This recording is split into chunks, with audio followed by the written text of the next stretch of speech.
Hello दोस्तों, आपका स्वागत है मेरे चैनल कोडिंग पायलट में। और आज जो सॉल्यूशन मैं लेके आया हूँ वो बैंक एंट्री से रिलेटेड है। क्योंकि नॉर्मली कई जगह ऐसा होता है कि किसी किसी की बैंक स्टेटमेंट बहुत बड़ी होती है या बैंक स्टेटमेंट को वो एक्सेल से टैली में इंपोर्ट करना चाहते हैं। क्योंकि बैंक देखो या तो पीडीएफ फॉर्मेट देता है या एक्सेल या सीएसवी आप बोल सकते हो, इस फॉर्मेट में ही स्टेटमेंट आता है और उस स्टेटमेंट को आप चाहो तो इंपोर्ट कर सकते हो टैली में। हमारे पास दोनों तीनों टूल अवेलेबल है। पहला टूल ये है जैसे कि आपका बैंक का फॉर्मेट है, सेम बैंक का फॉर्मेट है और उसको भी आप इंपोर्ट कर सकते हो। बट उसमें क्या होता है कि हमें बेनिफिशियरी और लेजर नेम नहीं पता होता है, तो उस टूल में क्या है, सस्पेंस अकाउंट में क्रिएट हो जाता है। दूसरा जो है हमारा ये टूल हमने बनाया हुआ बैंक इंपोर्ट, जो जिसमें आपको सिर्फ पार्टी डिटेल और बैंक डिटेल कॉन्फ़िगर करना है और आपकी एंट्री सारी की सारी इंपोर्ट हो जाने वाली है, चाहे आपका पेमेंट हो, रिसिप्ट हो या कॉन्ट्रा हो। और इसमें भी दो मोड है आपका। अगर आपको डेटा सिर्फ ऑन अकाउंट वैल्यू में डालना है, ऑन अकाउंट में डालना है, तो आप ऑन अकाउंट में एंट्री कर सकते हैं। अगर आपको अकाउंट रेफरेंस वाइज एडजस्ट करना है तो रेफरेंस वाइज भी एडजस्ट कर सकते हैं। मतलब कि तीनों टेम्पलेट आपका इस मॉड्यूल के अंदर अवेलेबल है। चाहो तो आप ऑन अकाउंट डाल दो, नहीं तो अगेंस्ट रेफरेंस में डाल दो, नहीं तो बैंक का जो स्टेटमेंट आया है उसको सेम आप डाल दो एज ए सस्पेंस अकाउंट, जिससे आपका पूरा बैंक क्रिएट हो जाएगा। और मैं सस्पेंस अकाउंट इसलिए बोल रहा हूँ, शायद कुछ लोग कहें कि सस्पेंस में ही हम क्यों डालें, क्योंकि देखिए आप कभी भी स्टेटमेंट को ध्यान से देखेंगे तो उसमें एक रेफरेंस नंबर लिखा होता है, स्लैश स्लैश करके कुछ पार्टी के शॉर्टकट नाम लिखे होते हैं, या किसी किसी में तो लिखा ही नहीं होता है। तो उसमें आप एंट्रीज को नहीं मैच कर सकते हो, क्योंकि टैली में उसको उस नाम से लेजर नहीं मिलेगा तो एंट्री क्रिएट नहीं होगी। इसलिए हमने उसमें सस्पेंस अकाउंट का कॉलम दिया हुआ है कि आप सारी एंट्री सस्पेंस में ले जा सकते हैं। तो चलिए स्टार्ट करते हैं। मैं आपको टैली में दिखाता हूँ कि मैं आपको टैली में दिखाता हूँ कि बैंक कैसे इंपोर्ट होगा। देखिए यहाँ पे आप आएंगे गेटवे ऑफ टैली पे, बैंक इंपोर्ट जी करके एक मैंने मॉड्यूल बनाया हुआ है, जिसमें देखिए Contra entry, receipt entry, payment entry, तीनों एंट्रीज आप इंपोर्ट कर सकते हो। तो मैं सबसे पहले करने वाला हूँ पेमेंट एंट्री। सेम वैसे ये देखिए, पेमेंट हो चाहे कॉन्ट्रा हो, आपका लगभग सारा ऐसा ही रहेगा। ये ओके, ये फोल्डर मैं दूसरा खोल लेता हूँ, शायद फोल्डर दूसरा खुल गया है मेरे पास। और यहाँ पे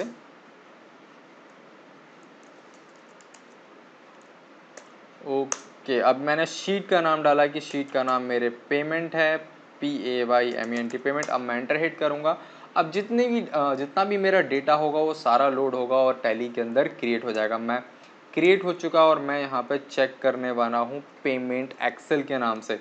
और यहाँ पे डेट जो है मैं आपका, एक मिनट, ऑल्ट F2 करूँगा मैं और 1/4/20 में करूँगा, क्योंकि यार डेटा मैं पुराना यूज़ कर रहा हूँ इसलिए मैं ये पीरियड लगा रहा हूँ। 1/4/20। देखिए पेमेंट एंट्रीज जो भी मैंने डाली थी वो सारी की सारी एंट्रीज आ गई हैं। यहाँ पे सारी एंट्रीज क्रिएट हो गई हैं, ठीक है। और कुछ पहले की एक आध एंट्री भी हो सकती है, नहीं तो यहाँ पे देखो आपका एक्सेल में आप देखोगे यहाँ पे बैंक टेम्पलेट के अंदर, तो ये आपकी एंट्रीज यहाँ पर इंपोर्ट हो गई हैं, ठीक है। यहाँ पे कम एंट्री है बट यहाँ ये और ये लेके सारी एंट्रीज यहाँ पर है और अभिमन्यु स्टोर के नाम से ही मैं एंटर्ड कर रहा हूँ। चाहो तो मैं आपको दोबारा ये डिलीट करके दिखा सकता हूँ, बट मैं आपको रिसिप्ट डिलीट करके दिखाता हूँ पूरी, जिससे आपको पूरा आइडिया हो जाएगा कि हाँ, जैसे रिसिप्ट की सिर्फ 5 एंट्रीज ही दिखा रहा है ये। तो मैं रिसिप्ट एंट्री को ये रहा डिलीट कर देता हूँ, क्योंकि कुछ लोग को डाउट होगा कि पेमेंट कुछ ऑलरेडी एंट्रीज पड़ी हुई थी कि नहीं यार पहले से एंट्री कर रखी है। तो नहीं भाई, ऐसा कुछ नहीं है, मैं आपको क्लियरली दिखा रहा हूँ कि ये टूल काम करता है। बाकी हमारे पास और भी टूल अवेलेबल है और भी कस्टमाइजेशन सॉल्यूशंस अवेलेबल है। तो आपको कोई भी रिक्वायरमेंट होती है तो आप हमसे कांटेक्ट कर सकते हैं। डिस्क्रिप्शन नंबर पे मैं दिया हुआ है और वेबसाइट का लिंक भी दिया हुआ है। वेबसाइट पे विजिट करें और डिटेल में पढ़ें कि हमारे पास क्या क्या सर्विसेज अवेलेबल हैं। ओके, तो चलते हैं हम रिसिप्ट के अंदर और यहाँ पे मैंने पेस्ट किया। लोकेशन ऑफ फाइल में दोबारा से कॉपी कर लेता हूँ। लोकेशन ऑफ फाइल थोड़ा सा ब्लर मैं कर दूंगा, क्योंकि यार थोड़ा सा कॉन्फिडेंशियल होता है डेटा, इसलिए, ठीक है। मैंने यहाँ पेस्ट किया और यहाँ पे डाला हम रिसिप्ट, RECIPT रिसिप्ट। और क्योंकि रिसिप्ट ही सीट का नाम है इसलिए मैं यहाँ पे रिसिप्ट डाल रहा हूँ। अब देखिए एंट्री क्रिएट हुई है कि नहीं, अब हम चेक करते हैं। रिसिप्ट एक्सेल के अंदर आए और मैंने यहाँ पे पीरियड सेट किया 1/4/20 और देखते हैं यार एंट्रीज हुई भी या सिर्फ मैं ऐसा ही बोल रहा था। नहीं भाई, एंट्री हो रही है।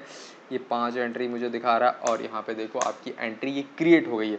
मतलब कि आपका बैंकिंग का डेटा कितना भी हो, चाहे आपका छोटा डेटा हो बड़ा हो या एक्सेल स्टेटमेंट हो, तो ये सारी की सारी इंपोर्ट की जा सकती है ईजिली।